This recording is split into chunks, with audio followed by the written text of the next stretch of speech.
5 August ছাত্র জনতার গণঅভ্যুত্থানের মধ্য দিয়ে পতন ঘটে হাসিনা সরকারের। এরপরই রাষ্ট্র পরিচালনার দায়িত্বে আসেন ডক্টর মোহাম্মদ ইউনূসের নেতৃত্বাধীন অন্তর্বর্তী সরকার।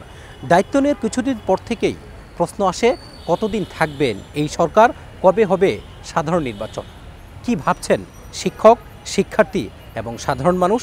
সার্বিক বিবেচনায় আমরা এই 2 মাসে এই সরকারের যে অর্জন, সেই অর্জনের ক্ষেত্রে আমি এটা মোটেই হতাশ নই। আমি মনে করি যে সরকার এই কার্যক্রম যেগুলো পরিচালনা করছেন হয়তো আরেকটু হলে ভালো হতো, কিন্তু যেটুকু হয়েছে সেটুকু এই সরকারের এই সময়ের মধ্য দিয়ে এটি আমি কোনোভাবেই নেতিবাচকভাবে দেখছি না। গত 16 বছরে রাষ্ট্রীয় বিভিন্ন সংস্থাগুলা, নির্বাচন কমিশন, দুদক বা অন্যান্য যে সংস্থাগুলো, রাষ্ট্রায়ত্ত যে সংস্থাগুলো, সেগুলোকে পুরোপুরি দলীয়করণ করা হয়েছে। প্রশাসনের মধ্যে অনেক দলীয়করণ করা হয়েছে।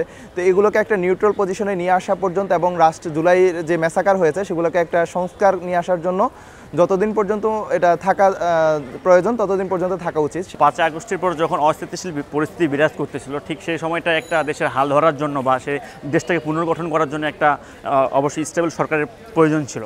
কিন্তু এদিক থেকে অবশ্যই যে উনি কাজ করতেছে সে প্রশংসার দাবিদার। যেটার মধ্যে দেখতাম হাসিনার আমলে হচ্ছে সবজির দাম ছিল সর্বনিম্ন, পটলের দাম সবচেয়ে কম ছিল হচ্ছে 50 টাকা, যেটা এখন 60 টাকা হয়ে আসছে। যেটা আমাদের খুবই আশাবাদী ছিলাম যে আন্দোলনের একদিন পরেই আমাদেরকে বলা হলো যে সবজির দাম এই কমছে সেই কমছে, এখন আলু হচ্ছে 80 টাকা কেজি।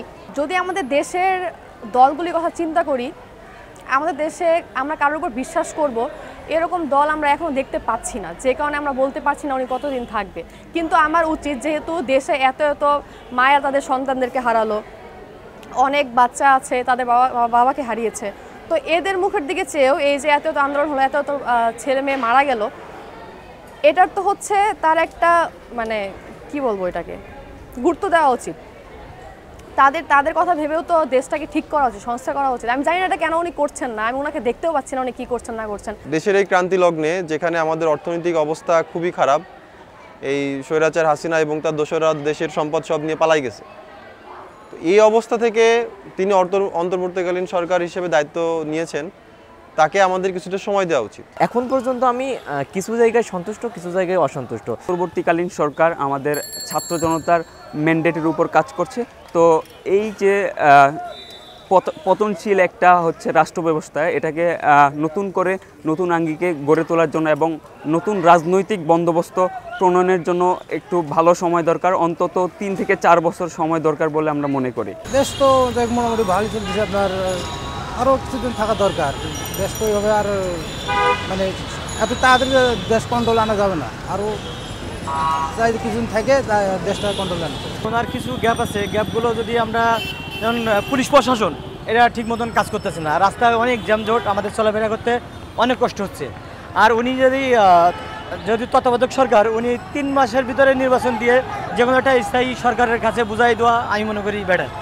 গেল 2 মাসে ডক্টর মোহাম্মদ ইউনূসের নেতৃত্বাধীন অন্তর্বর্তী সরকারের কার্যক্রম নিয়ে বেশিরভাগ মানুষ সন্তুষ্টি প্রকাশ করলেও আন্দোলনে আহতদের যথাযথ চিকিৎসার ব্যবস্থা করতে না পারা এবং গার্মেন্টস খাতের অস্থিরতা দূর করতে না পারা সহ অভিযোগ আছে কিছু বিষয়।